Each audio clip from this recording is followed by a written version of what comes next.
This episode is brought to you by Muntins Malts, a company that is passionate about providing premium malts to brewers worldwide. For over a century, Muntins has been a leading supplier of brewing and distilling malts, offering the finest British malted barley on the market. You can experience the difference Muntins offers by joining a recipe receiving tier of our Trub Club, because every kit that ships out now includes premium Muntins malt. You know, we've known the Muntins crew for a long time, and I can tell you, friend, you're going to love brewing with their grains. Ask your local supply shop to carry Muntins malts, or homebrewers can join our Trub Club at homebrewhappyhour.com/club, be a part of the community, and come brew with us. Thank you, Muntins, for supporting our efforts and homebrewers worldwide. Today's show is brought to you by Hopsterette.com. Grown in the esteemed Yakima Valley on the Pewterball family farm, Hopsterette.com offers the widest variety of hops available online at incredibly competitive pricing. It's simple. They grow hops, they sell hops, and they ship hops straight from their family-owned farm to your doorstep. Producing the highest quality hops is Hopsterette.com's passion, and they're proud to be an independent grower in the craft beer industry. Go to Hopsterette.com right now and get what you need to make your brew day better. That's Hopsterette.com. Today's show is brought to you by Imperial Yeast. You hear us gushing over Imperial Yeast all the time, and that's because their yeast performs for us in every batch that we brew. Imperial Yeast is adored by commercial breweries and home brewers alike. Their pitch-right pouches are jam-packed with over 200 billion fresh yeast cells, guaranteed to deliver flawless, fast fermentations every time. Imperial Yeast strains are grown by a team of pro brewers and home brewers who live to help other brewers learn more and ferment better. Join any recipe receiving tier of our Trub Club and get a free upgrade to premium Imperial Yeast with every recipe kit that ships out to you. Learn more at homebrewhappyhour.com/club and come brew with us.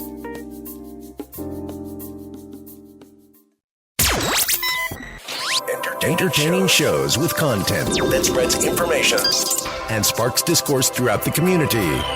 This is the Pearl Media Network. Using huge hose and a Keezer, Jockey Box Coils and flow control faucets, and using a quick carb lid for beer.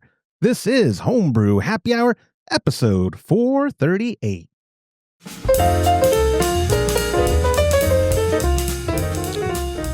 Well, hello, my friends, and welcome back to another episode of the Homebrew Happy Hour. This is the show where we supply the answers to your homebrewing questions and discuss all things related to craft beer. And if you, my friend, have a question you'd like us to discuss on a future episode, you could go to homebrewhappyhour.com, use that submit a question link at the top of the page. You could email Joshua at homebrewhappyhour.com, but even better, call it in, leave a question after the beep to 325-305-6107. If I use your question or feedback, preferably a question, on a future episode, get yourself a gift card to kegconnection.com.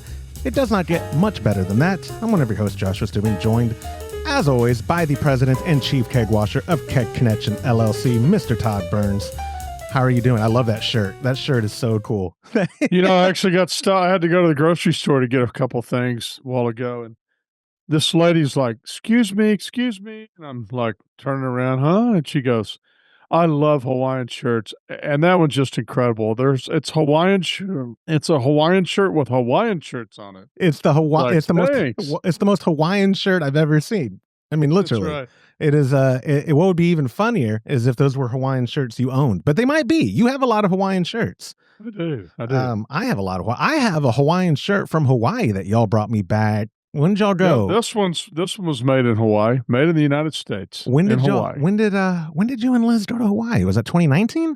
We've gone a couple of times. I don't remember what date the last one was. What y'all's recent one, because you sent us a picture from Kona Brewing, and or not Kona. That's the coffee place. Or is Kona? What's the name? What's the popular brewery there? Something Shark or Longboard, or what the heck am I thinking of? Yeah, yeah. Oh, The longboard sounds right. Nice. I'm making stuff up. People in the comment. That's a good thing to comment. That's a good segue to remind y'all if you're watching at youtube.com/homebrew happy hour. No, but it is worth coming and checking out. You know what? I already did artwork, I think, for this week. Yeah, I put it there on the screen. I might change it and just get a picture of you in your Hawaiian shirt. And that's going to be the artwork for... I sent you one earlier today. Yeah, I did. That's why I could use that. I could use that photo of you with your genuine smile. And yeah, I forgot even why you sent it to me. I get random pictures from you all the time, but I'm going to leave it at that. There was a specific reason this morning with the Hawaiian. I don't remember what it was. I don't either. Yeah. I don't. We've actually been working since, well, you've been at the office even longer than I have. You were there. You texted me at like 7:05 a.m. Hey, no rush, but let's work. That's right. That's right. That's right. Early bird. Early bird. Something. I do have a little bit of small talk to get through, and then we'll get through a few questions. Get this week. I forgot to tell you. I can work on email then. No, don't. Oh yeah. While I'm doing this, you can work on the email. Absolutely. I'm gonna start the clock. It's gonna be less than 4 minutes. So, we did a vote. Mr. Burns was not allowed to vote, but I had votes at our patreon.com/homebrew happy hour, open to all members to vote on it. Even the free, you could join there for free, by the way. If y'all didn't know, you could be a part of the Patreon community for free. You're not going to get recipes and all that shipped out to you, but there is a free tier. Everyone was allowed to vote. It was a contest between the Ubedrunt and the Karakuchi, so the German pills or the Japanese rice lager. And Todd, do you want to guess which one won? You want to guess? The German pills. No, it didn't. The Japanese rice lager. The rice lager one, I didn't even have to rig it. I was really considering rigging it because I wanted to. My Pop and I's batches turned out so good. We're gonna let it cold condition before we properly serve it. No, the one you ordered or had me order in the restaurant the other day was actually pretty good. I guess I've been ordering the wrong one because the other one I get, I won't mention their name, but it has zero flavor. Yeah, I got you an Asahi. I'll mention the name. You're talking about Sapporo. Because that's the only other real popular rice lager that's I guess imported. so. Yeah. So the one that you got me, what is that called again? Asahi Super Dry. Yeah, the Asahi Super Dry had a little bit of flavor to it. Not much. Well, now I got all self-conscious after last week when you accused me of basically just brewing a Budweiser. You're like, so what's the difference between what you brewed and a Budweiser? And when I tasted it, I was like, son of a gun, he's not completely wrong. It's a little Budweiser. But hey, Budweiser sells gazillions of bottles and cans and kegs every year. So they might be onto something. Or I'm on my arc now of Bud. I'm going to start the show, instead of Kolsch and breakfast stout and rice lager, I'm going to start talking about, guys, y'all really should try Budweiser. I mean, they're onto something. Anheuser-Busch, they're innovators. I'm out. I'm done with the show. So anyway, go to patreon.com/homebrew happy hour. Sign up for a recipe receiving tier. Get that Karakuchi rice lager recipe shipped out to you. I promise you're going to love it. My pop and I did it using the new strain from Imperial Kanpai, which I think means cheers in Japanese. And I did it under pressure, 10 PSI at room temp, 70 degrees in my office. And it turned out great. So if you have a way of pressure brewing, if you are trying to consider joining, but you're like, oh, I don't have a way to lager, it's okay. Ferment in a keg or get a Firmzilla or get some pressure-capable vessel. You can do it easy. Spunding valves are cheap. I'm not using a cheap one. I'm using Tron's Spundit, and then I also use his Float It for my floating dip tube. But you can go to our... What's that? Sorry. I wanted to mention, because we've been out of stock for a while on kegconnection.com, which we don't actually own, but we still supply some to. We actually have the lids back in stock with the posts in the middle, so that you can put a carbonation stone on it. Oh, and and the lid is also the same one that you use. You do a different post, but you use that same lid for the ultimate homebrewing accessory kit for floating dip tube as well. Yeah. Like that same barb works. So what I do, friends, is I get that lid that he's talking about. And you could buy the combo with the line that has the carb stone on it, because that's a fantastic. And we actually have a question regarding the carb stone. So, what a great thing for me to put in the show notes for a product. But I get that lid. I then get a Float It from Trong, which are also at kegconnection.com, and you can get that tubing that he provides, put it over that barb. Now I'm using a floating dip tube off the lid. It's perfectly goes to the bottom. I'm telling you, the best invention in home brewing in a very long time is Tron's Float at 2.0. You will not be disappointed. And actually, while we're recording this, it's Prime Days. I don't know if that is subject to a Prime deal, but I'm going to put the Amazon link there because if you want to support the show without directly giving us money, because look at us, I understand why you wouldn't want to directly give us money, or if you don't want to join the Patreon and get recipe kits every month or every other month. You can support us through the affiliate links that we use for Amazon, and we get like a 35%. No, it's not quite that high. It's like 6%, 7% of your purchase. Even better, I don't think I get to see what you purchased, so I can't shame you. Even if I did get to see, I don't think it tells me who did it. So if you're buying some weird stuff along with the Float It, I might see it, but I'm not going to know you did it. So just go to the show notes wherever you're watching, or if you're listening, like most of y'all do. I believe those show notes make it into all the apps like Apple Podcasts and Spotify and whatnot. So anyways, patreon.com/homebrew happy hour. Get that Japanese rice lager, premium ingredients from our friends at Hops Direct, Muntins, and Imperial. And my pop and I have been bringing back grains unmilled because we are now partnered with Monster Brewing Hardware. We're using their 3-roller kit. It is a phenomenal piece of hardware. Their gear at monsterbrewinghardware.com. I think that's the whole website. That'll be in the show notes too. Extremely affordable, easy to use. I've enjoyed the benefits of milling the day before, sometimes the morning of. It's been very nice having a fresh crush before going into a brew day. And we thank all of our sponsors for supporting what we're doing. Speaking of which, Brew Day Live is going to be on July 25th at 10 a.m. Central, live, youtube.com/homebrew happy hour. I have a screen up. Todd, you can't see it, obviously, yet. We're going to be moving to a new system in the next few episodes. I don't see anything on the screen. That's the last time That's the last time you're going to be able to say that, because going forward, you will be able to see it. I think, maybe. I have to figure out this new system, but as of right now, I'm going to be insufferable if I still can't see it. Oh God, I got to get that worked out. But I don't have I don't know what we're brewing. My pop, I don't think wants to brew another 10-gallon batch of rice lager. So what would be funny? What if we brewed the German pills? All the people that'd be great for me. I know, then that would be great for you. So we'll probably brew the German pills. But either way, come see what we're doing. July 25th, 10 a.m. Central, live at youtube.com/homebrew happy hour. And again, we could not do what we're doing without our sponsors, and specifically without the Trub Club. Patreon.com/homebrew happy hour. Join it. Or without Todd's hard-earned money. Or without Todd's hard-earned money. That's right. I'm really good at spending it, and I'm adequate at earning it. So, Brew Day Live. Oh, and I did mention Prime Days. Yeah, if you want to support us, go to the show notes, click on any of those Amazon affiliate links, and I think the cookie is good for a month. So if you're doing your Prime Day shopping this weekend, please use our links. It really does help us when we get any kind of money so that I can put towards stuff like better production. And I meant to tell you, Todd, we recorded this because I said, oh crap, I got to get you recorded so I have something to publish while I'm gone next week. This is actually this week's episode. This is going out June 10th or July 10th. So not that affects you, just letting you know. Next week, I'm happy to announce I'm going to be recording in the evening with Trong. We're going to be going over some stuff about brewing non-alcoholic and some of the gadgets he has come up with for that, and keeping beverages carbonated. Sorry, I'm going to miss the non-alcoholic. Yeah. Right? We're doing a whole episode on Japanese rice lager and non-alcoholic. No, we are just talking about non-alcoholic, and that's why I didn't invite you. You're not invited to that conversation. But good. I lied about small talk. I think I went over the 4 minutes. But with all that being said, that is all the small talk I have. Might be a quick episode, might not. The gong of questions means we're on to our first question of the week, and it is a text message from our buddy Charles, and he wrote, does tube inner diameter even matter on the air side?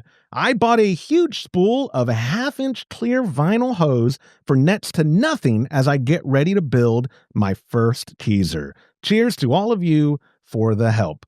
You didn't giggle at all when I read the title, and I know you're muted. You might have giggled. I was trying to do innuendos with the word hose because I wanted to be like, well, speaking of, Todd loves hose. Todd, tell us about them hose. But before we get the 1-star ratings, Can you do that? Is that politically correct to say that? Is that sure. Come on. I think you must be referring to sex workers. Or... Yeah, that's what. Yes, yeah. Now I have to edit. Thanks. No, you don't have to be a sex worker to be a hose. You could be blue, or you could. There's 1/4-inch hose, and it's not. There's 3/16 hose. We got a lot of options at kegerator.com in regards to hose. I think one time I tried to pitch to you a sale, like we got hose, and do a tubing sale, but that never saw the light of day. Anyways, Charles' question. Weird. I wouldn't have been okay with that. Charles' question, though. I think the absolute very short answer is no. On the gas side, it doesn't matter as long as your connections are appropriate, right? No, it doesn't matter.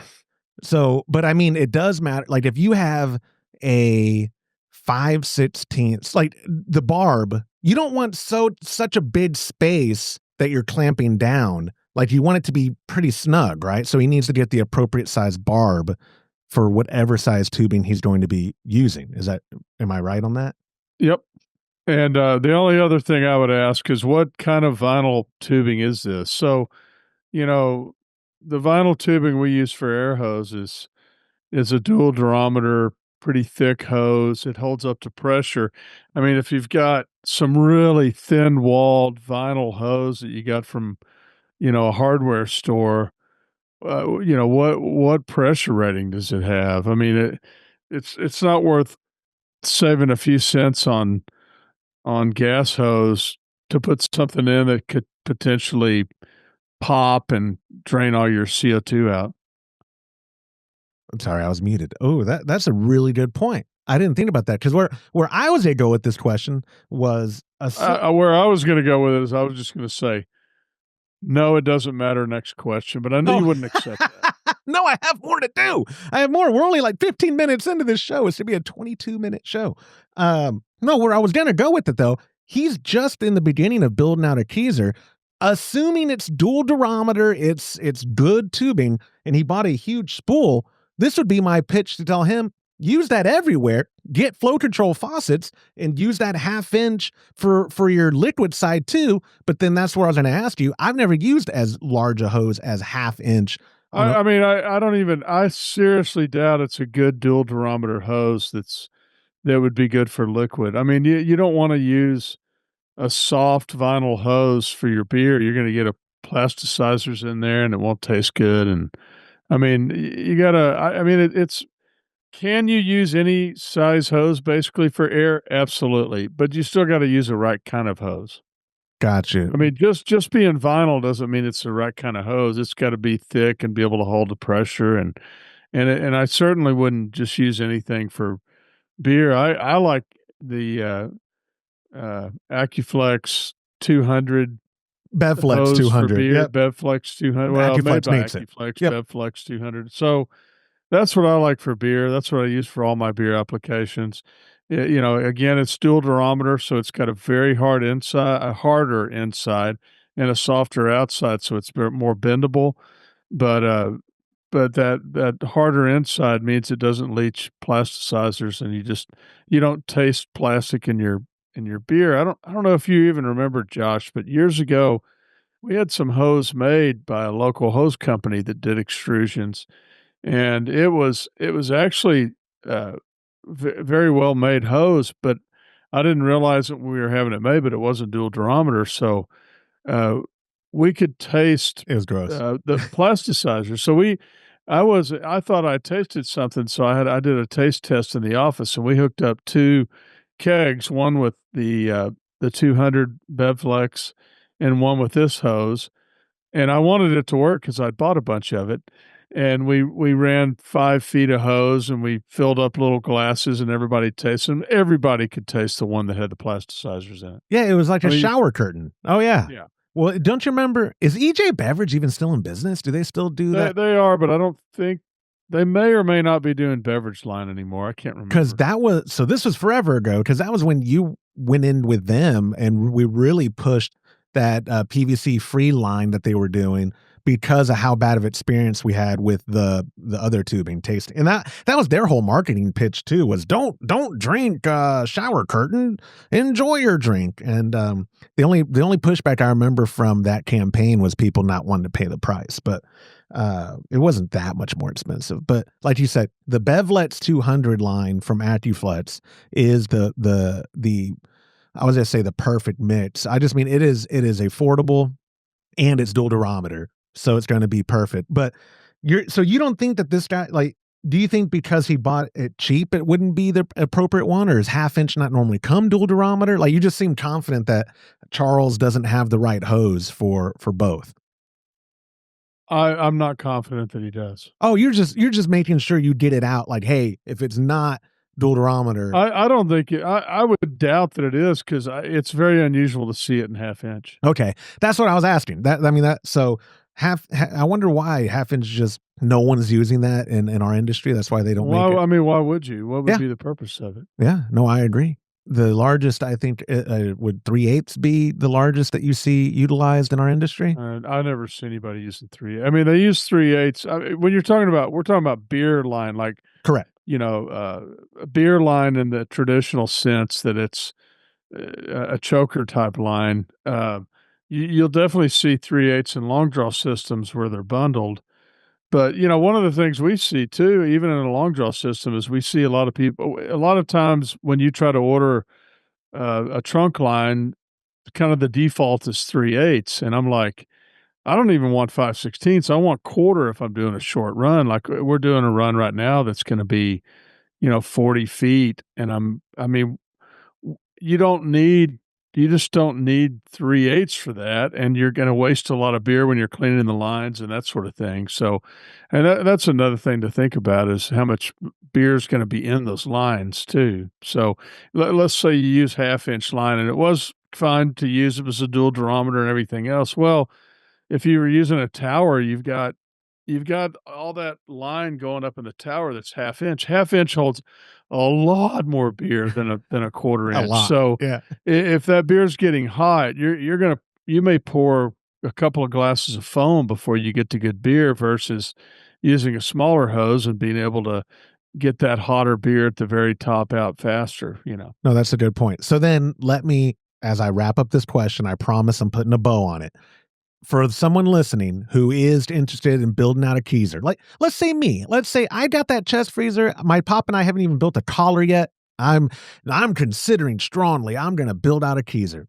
Wouldn't it, if I know I'm going to be using real flow control faucets, like the X1s that we already have, would it not make sense though that I just buy a spool of 5/16 and use it for everything? Isn't that what you did in your Keezer? You just use 5/16 for everything, because for the liquid side, the restrictions happening in the shank on the faucet, and the air side, like you said, it doesn't matter. 5/16 is common. I did.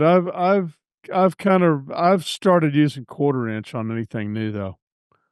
So I just don't think you need 5/16, because there's hardly any restriction with that short of a quarter inch. Mm-hmm. And some of those same reasons, I've started using quarter inch in all those applications. So then, okay, same question. I could use quarter inch on both sides. Is what I'm getting at is cheapskate Josh doesn't want to buy different size tubing. I don't want different hose. I like one size hose in my you life. Could use quarter inch. I use that one hose and I'm good. Yeah, you could.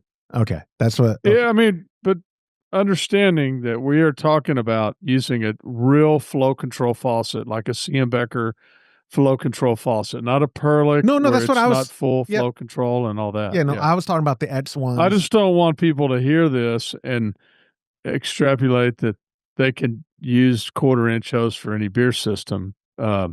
It's only when you're using a true flow control that does full restriction. There's quite a few flow control faucets out there that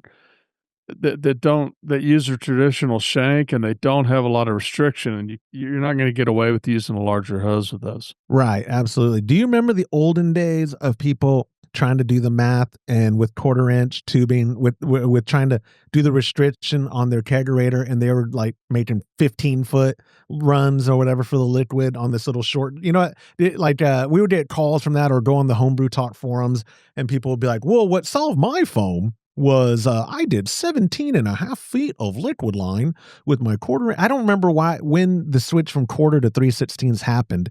I just remember it being a blessing in regards to making keg kits. Like when we would do the liquid side, it was like 5 foot, period, boom, done. And now I think they're actually 6 foot. Or what is the standard we're doing on keg kits for the liquid side, 3/16? You know, that's a good question. We were talking about going to 6 foot, but I don't remember what we did. 5 foot is adequate. 5 foot is good. I think we had talked about, because 6 foot would have just been like chef's kiss, perfect. But I have no idea. I haven't had to make a kit in a very long time, for everyone's benefit. Same with, I was washing kegs the other weekend, and my wife came out and she's like, "What are you doing?" And I was doing, it reminded me of the old days where the backyard I started in is half a mile from where I live right now, where you were at there over on, not Fairway, Franklin, on Franklin. Yep. And I was telling her, "Oh, it's like the old days."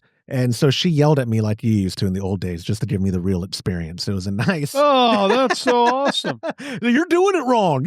Oh, yeah, another order came in bad. Do you not know how to do keg kit orders? No, she didn't go that far, but she was like, "Oh, you have a nostalgia?" I was like, "I just need Todd right over there telling me I'm doing it wrong." And then it'd be perfect. It'd be like 17 years ago. And if she yelled at you that you were doing it wrong, she wouldn't be wrong. Oh, absolutely. Yeah. And anything that she's yelling at me in any context, that is correct. Yeah, absolutely. But Charles, yeah, like Todd said, I think the most important thing that does matter is the right kind of tubing. Don't just go to an estate sale, get a spool or whatever, or anywhere on discount if it's not the right. We recommend that AccuFlex Bevlet's 200 line. But if you go to your local homebrew shop, you go to More Beer, go to Keg Connection, you're going to have tubing sold to you that's specific for the job. Make sure you get that right. Go ahead. I cannot believe that you actually dragged that question out that long. That's very good. I commend you. Dude, it's 10 years and some change of experience. You think I don't know what I'm doing here?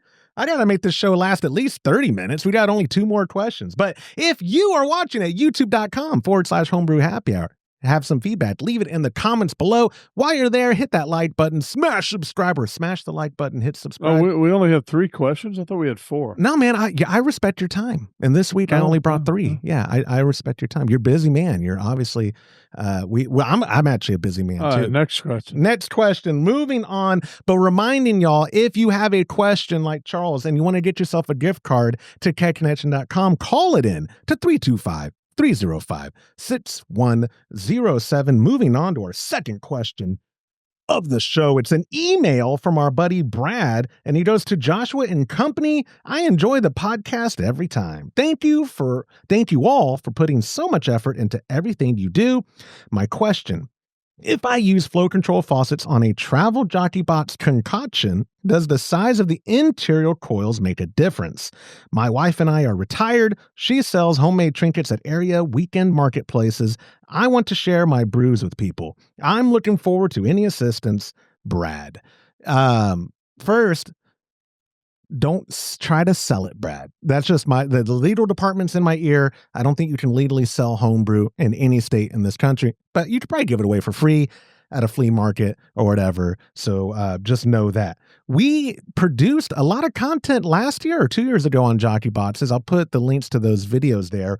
But what are your thoughts, Todd, on, we talked about. Yeah, it'll make a huge difference. So Even with like if he's using V10s or X1s, the real flow control, the length matters not because of the restriction, but it matters because of the cooling. Matters because of the restriction. So depending on which one you use, you could actually have way too much restriction. So you have to look at how long your Jockey Box coil is, and you have to decide what you have to determine what that restriction is. But and you may even want, if you're going to use it with a flow control faucet, you might even want to use a cold plate, because you're likely with a longer coil to have way too much restriction, which means even if you're not using flow control, a lot of times you'll have to turn up the pressure quite a bit to be able to get it to flow properly. I remember that vaguely from, I think you mentioned that in the video, one of the videos we did, where one of the beers we had, you had to bump it up like 15, like 18, I think, right? Yep. It was like Or 20 or 25. it was like way up there just to get a proper pour. Interesting. I didn't even think a cold plate, is that not just smaller coils inside of an enclosed plate? Isn't that all? Yeah, it is, but it's smaller. You say smaller, you mean shorter. Shorter is correct. I use words wrong all the time, and my impediment, I don't pronounce them right any of the time. But coils is not a word I have a problem with. But so the length, because of the restriction, you would say your best bet without having to do a bunch of math is a cold plate? Or you're saying he can just do, like, is there a calculator? How did you come up with what to turn up? That one time? Yeah, there's definitely a calculator. So the draft brewing manual that the BA? Home Brewers Association No, the BA. puts out. The BA, yeah. The Brewers Association. Oh, yeah, right. Brewers Association, not Home Brewers Association. It has a chart in there. I mean, you can find it online. Restriction on Jockey Box Coil. I searched for that just now, and I'm not finding it, but it's because I did the search wrong, probably. I have to. Technology is hard. I've been saying that to you since I've known you. So maybe it's restriction on stainless steel tubing. So then, while you're looking that up, let me plant a seed in your ear and to the listeners and see what you think about it. Not trying to take a sale away, because I talked to Brad and he was putting an order together. This was actually a few months ago. He already did his order. Brad, thank you so much for the order. You could get away without expensive flow control faucets with a standard one, just figuring out the restriction, because it's going to be a travel kit anyway, right? It's flow control. You could. It's again, it really depends on how long of a coil you're going to use. So let's say he's giving away his homebrewed beer, but he's just doing little samples. He's just doing, small pours, 4-ounce pours or something like that. Well, you don't need a very long coil for that. So you're probably not going to have way too much restriction if you use a short coil. And let's say he's at an event and he's selling beer and he has a proper licensing to do that.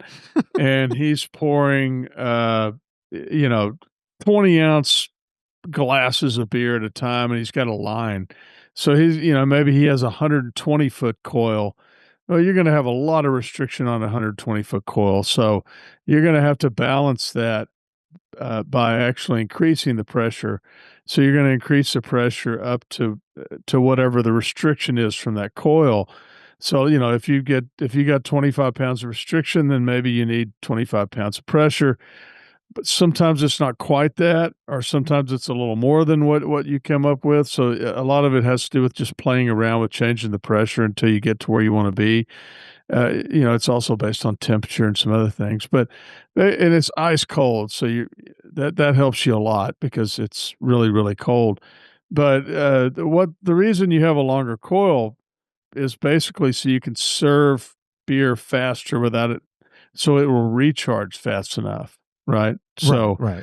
And one thing you got to remember too, if not that this was a question about jockey boxes, but this turned into it. One of the things you have to remember too is you got to turn that down when you're done if you don't use that keg, and you got to pull the pressure off the keg, because you can serve at 25 psi for a couple hours, and I'm sure you'll be fine. But if you leave it overnight, by the next day you'll have it way over carbonated beer as well. Oh, good point. Because you're that's where you're pushing it to that keg.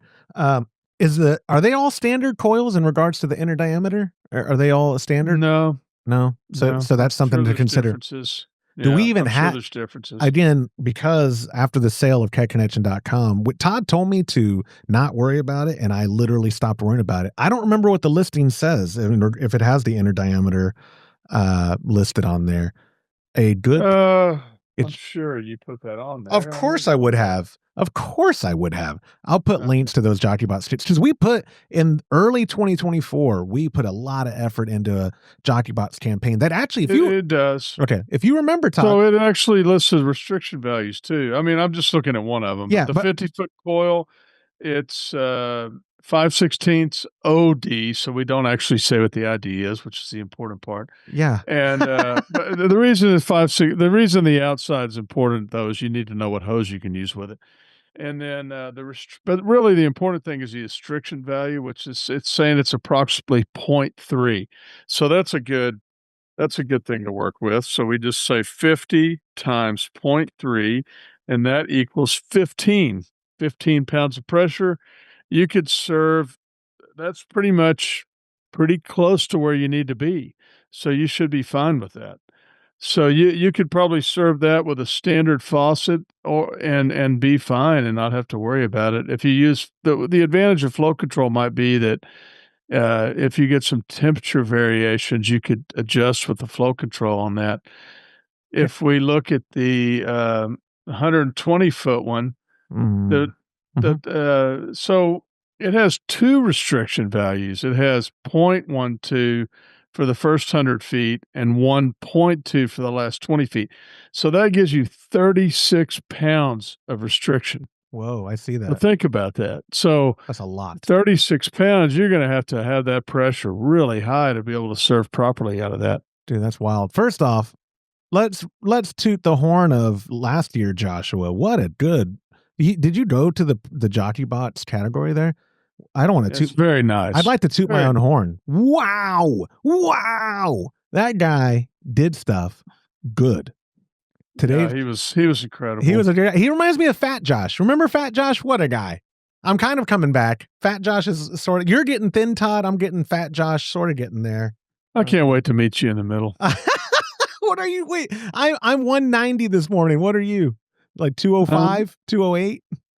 Yeah, 208. Oh no, it's not going to be long. Every time, hey, y'all sabotage me. When I came up last week, your wife gave me a brand new box of cereal and a gallon of milk.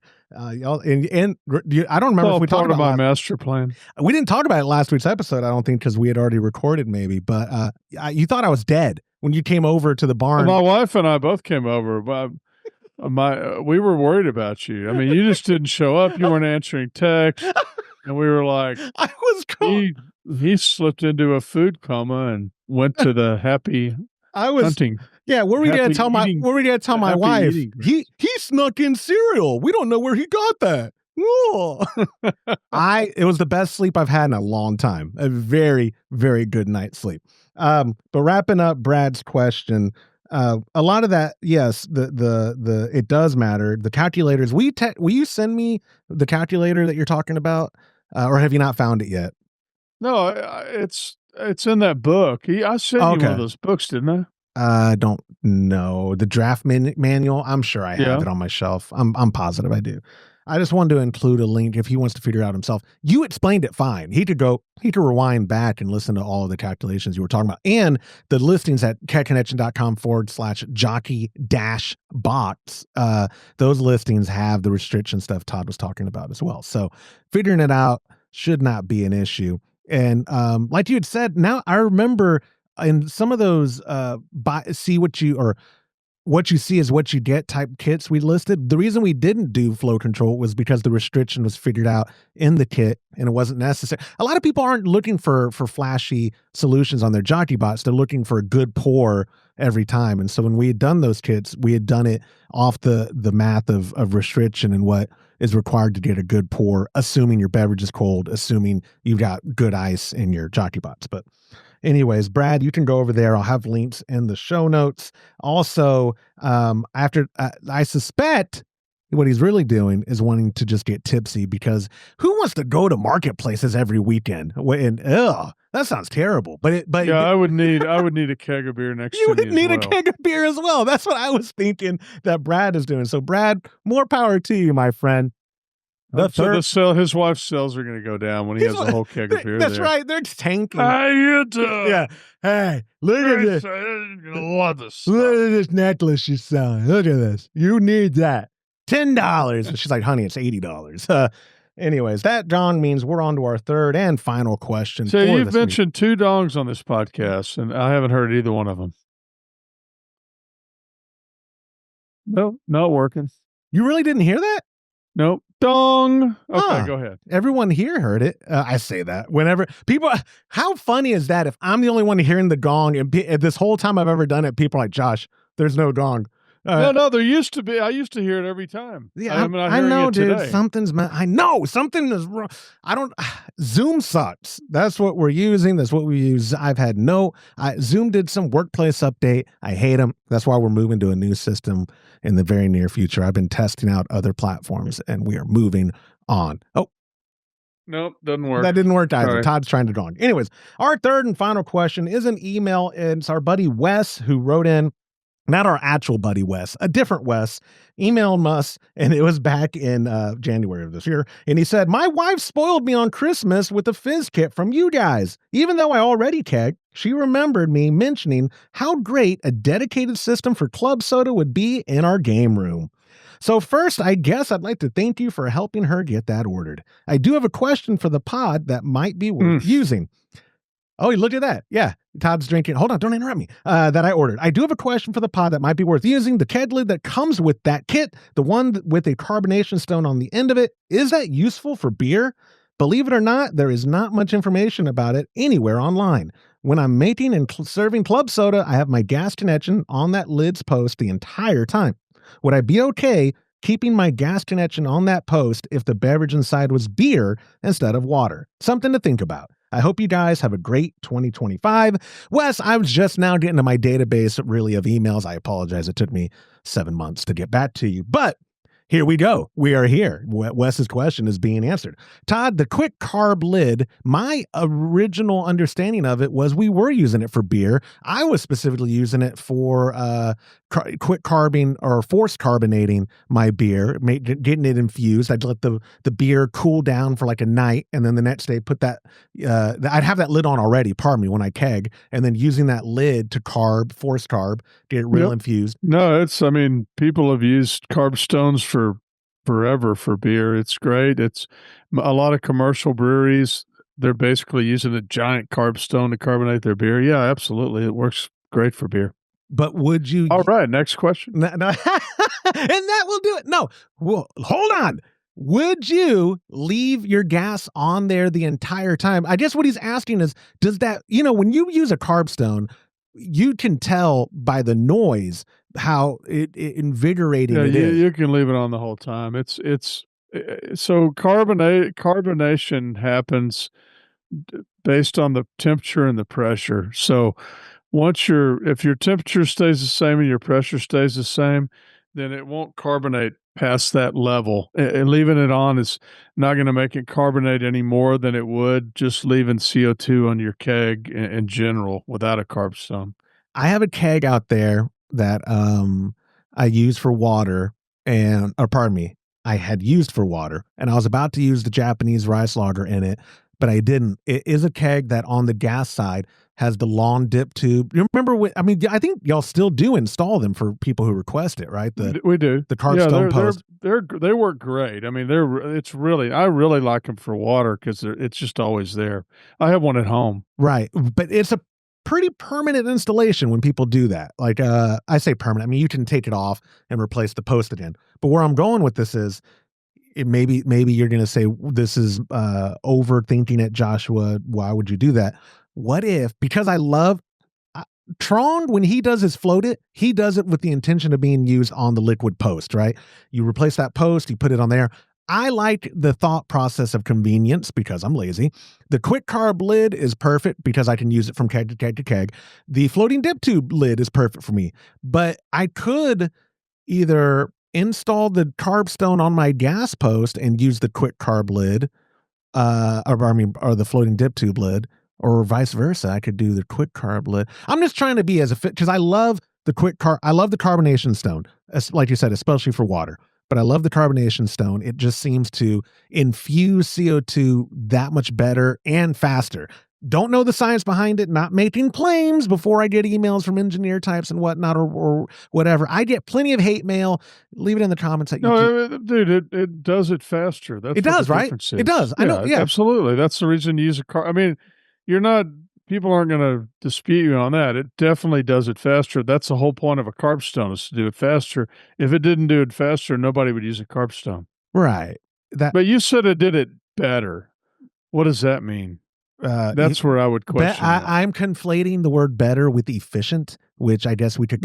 We could then. I mean, it's not going to make it a better, finer carbonation. No. But it's just going to be faster. It's going to be faster. So I will mention, since you brought it up, on the one that's permanently installed, the issue with that is, well, there is no issue if you're using it for water, but if you're using it for beer, the biggest problem with that one with beer is that you can't clean it very easily. Oh, good point. So with the one that you use now, when you're ready, if you get something on it or you accidentally touch it, which you wouldn't do on that one anyway, but let's say you got some hop oils in there and it stopped working well.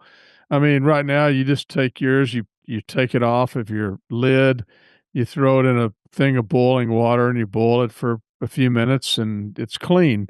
The one that's down inside of the keg permanently, you can't do that. No, that's a really good point. You're right. So I would probably be better with my little scenario I made just to draw out the question because it's annoying you. It would be better to have the carb stone on the lid and have my floating dip tube on the post. That would be the better solution for that, which, people, I'll put it in the show notes. I'm not sure if it's in stock, but the ultimate keg accessory bundle that we came up with, I believe it's still listed on kegconnection.com. If it's not, I'm going to have to edit this out of the show, but I'm not going to edit it out because I'm lazy. That would be what I would suggest people buy. It comes with the quick card lid, it comes with the fermentation lid. Get yourself then afloat it and all that and be good. Be happy. It's still on there. Woohoo. Is it in stock? Well, it should be now because we got all that stuff back in. Yeah, it is. Yeah, perfect. All right. I'm not going to have to do any editing. Oh, you know what? It's not showing in stock. It says view details. I've never seen that before. Oh, that means it's not in stock. So it is in stock. So there's something wrong on their end. I'll have to talk to them and see why it's not showing up. Okay, but by the time I publish this on the 10th, we'll get it figured out. It'll be resolved because that's what I would recommend. And like Todd's saying, that is something to think about if you're using a carb stone. On the lid one, it's so easy to pull off. It's on a swivel nut. Take it out, throw it in boiling water, let that do the sanitation. Bada bing, bada boom, you're good. If you do it on a keg, which is an option on all the kegs at kegconnection.com to add a carb stone post, it is much more difficult, and then you're doing a lot more work. I'm not a fan of doing more work, as longtime listeners know, longtime employers know. I'm not a fan of doing hard work. Wes, thank you so much for submitting that question. Mr. Burns, that's the last question I have. I managed to drag out those 3 questions you could have answered. If you and James were doing the episode by yourself, like you've talked about wanting to do, it would have been an 18 We're going to have to take 10 questions. You're right. I'm going to have to find you 10 questions, and it's still going to be a 25-minute show. Somebody's going to be like, can I use a larger diameter hose to supply gas to my beer? Yeah. Yes. Okay. James, what do you have to say about it? Yeah. Yes. And then James will be like, okay, gong for the next time. Yeah. Which you didn't hear anyway, because some reason. But anyways, Mr. Burns, I do appreciate your time this week. And I'm going to be at the coast. Hey, to end the show, give us one more gong. Come on. All right. Good job. You didn't hear it again. I tried to put my headphone up to my... Oh, golly. Anyways, I appreciate your time, Mr. Burns, and I'll catch you later. All right. Bye-bye. And that will do it for this episode of the Homebrew Happy Hour. If you have a question you'd like us to discuss on a future episode, you could go to homebrewhappyhour.com. Use that submit a question link at the top of the page. Even better, call it in to 325-305-6107. Get yourself a gift card to kegconnection.com when I use your voicemail on a future episode. Thank you to our show sponsors like Muntins Malt Premium Grains for a better brew day. If you aren't already using Muntins, you can give them a try by joining the Trub Club at a recipe receiving level. For the best hops available online, give our friends at hopsdirect.com a visit. Pick up what you need for your next brew day. Also, get a pack of premium imperial yeast along with delicious recipes from us when you join the Trub Club. Again, my friends, go to patreon.com/homebrew happy hour and come brew with us. On behalf of Todd Burns, James Carlson, and the Pearl Media Network, I'm Joshua Stubing. Thanks for listening.